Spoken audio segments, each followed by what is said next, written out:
Keep It Real with Karla, where we talk about the good, the bad, the ugly of business, where you are right now. So many of you are looking at people online and thinking, wow, why isn't my business like that? Let me tell you why it's not like that, because that's the edited version of the business. That's the business that's already been cleaned up. That's the business that already has the junk out of its trunk. Keeping It Real with Karla is going to break down the minute stuff that you really need to know to get your business from where you are all the way up to where you want to be. I took my business from the kitchen table to where it is today. I didn't do that perfectly. I failed. I lost. I cried. I was up at night. I went broke. I made money. I did a lot of things. We're going to talk about all of that. But before we do, you already know what to do. You need to like, comment, and subscribe, because you cannot afford, believe me, to miss out on any of this wealth building information, because we're going to keep it real.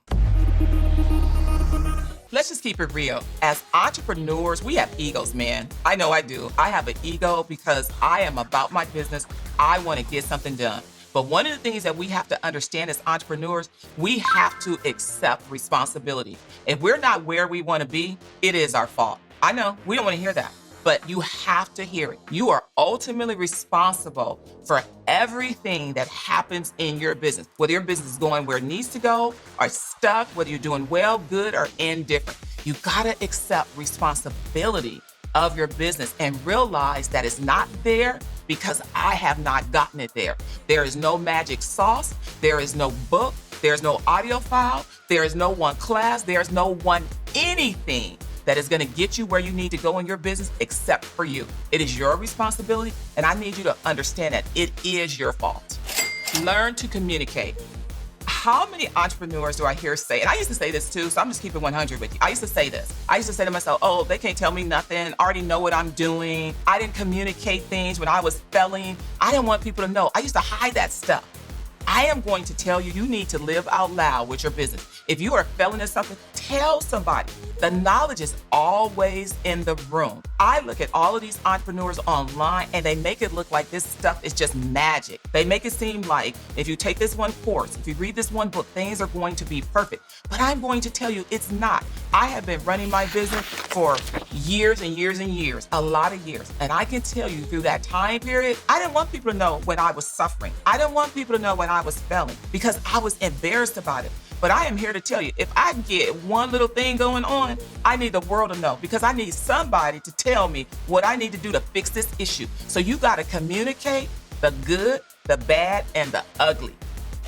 Get back in school. School is cool when you're an entrepreneur. As an entrepreneur, you got to be always learning something. What I mean by school is different as an entrepreneur. I don't mean going to a brick and mortar college, although some of you may need some classes in college. I mean, you got to be constantly learning. You got to be constantly digging for the next thing, because there's levels to business. I just want to tell you that. When I first started my business, when I was on the kitchen table in my home in Compton, and I'm so proud of that, when I was on that kitchen table, I was doing business. I had a business license. I was making it happen. But I'm at a different level in business today, and I'm not even where I want to go. So I had to educate myself to get to that next level. And that education meant I used to park in front of people's tax offices and just watch them for hours. I watched the people going in and out. Why? Because I needed to figure out what they were doing. And I wasn't getting that in a book somewhere. I wasn't getting that in school.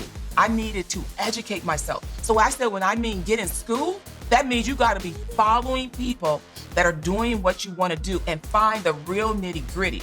Ask those people to spend a day with them.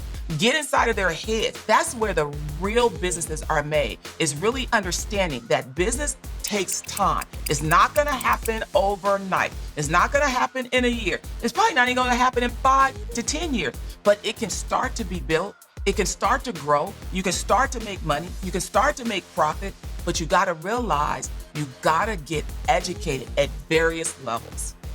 So as you can see, we're going to keep it real. I told you it is your fault. We're not playing, and I'm not going to sugarcoat it. If you're not where you want to be, it is your fault.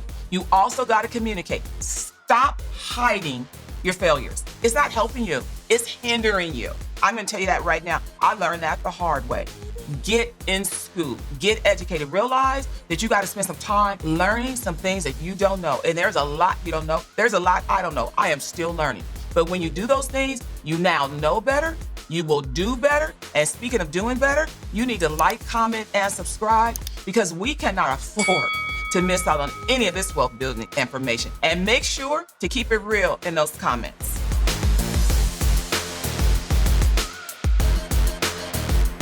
Baby.